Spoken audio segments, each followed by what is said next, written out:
Now, a man accused of killing his wife has surrendered in Peru. Jonna, why don't you give us the breakdown on this one?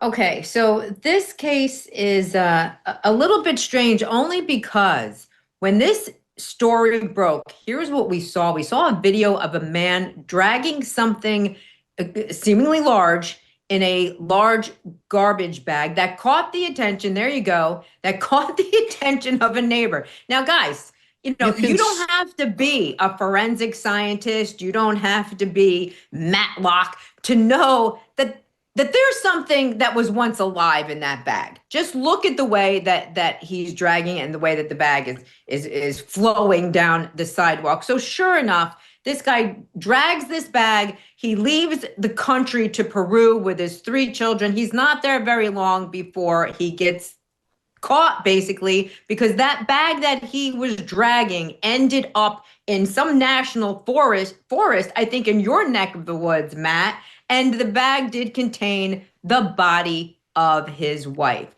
So he is eventually going to be back here in the United States, presumably to face the music and the murder charges of his wife. I also heard that he has a history of domestic violence. This may, in fact, turn out to be an escalation of that. I also read that she had recently asked him for a divorce. This is the preliminary information, and there you have it. Oh Philip, I'm going to go back. In addition to your legal mind, I'm going to try to ask you a little bit here about your experience as a police officer. Why do people dump bodies in the wilderness? Is there any? Is it just they got the body, they can get rid of it anywhere? What happens when they do that in your experience?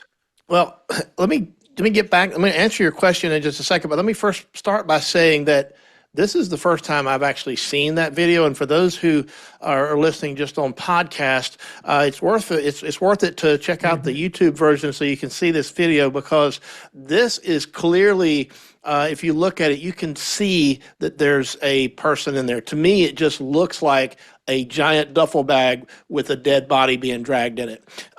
Literally looks like dead weight. It's very compelling, very stunning, and quite frankly, I'm surprised that this guy has surrendered himself to the authorities in Peru. I think we even have some video of that. But it's amazing that he surrendered. Whether or not he ever gets back here to the United States to face charges, I guess, is an open question right now. Hopefully he will.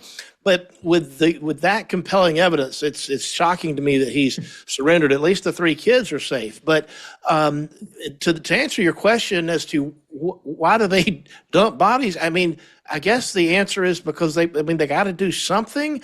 But these people who commit these acts of violence are not necessarily thinking this through. They're committed these crimes oftentimes in the heat of passion. Right. There's a lot of emotion involved, and they feel like they just have to do something quickly, and they panic. And a lot of times, they make stupid mistakes, like what you just saw in that video with dragging a body in front of somebody's surveillance camera. Not the smartest criminal in the world, but this is clearly going to be a strong case. Yeah, and just to speak to that a little bit, having done a million homicides here in Southern California, not a million, but I tried 53 of them. A lot of times what happens in the chaparral here in Southern California, and this is a little graphic for the audience, but the animals will get to the bodies and very quickly destroy anything of forensic value. So even though it appears rash, a good prosecutor can also argue that that's a calculated effort to destroy evidence, believe it or not.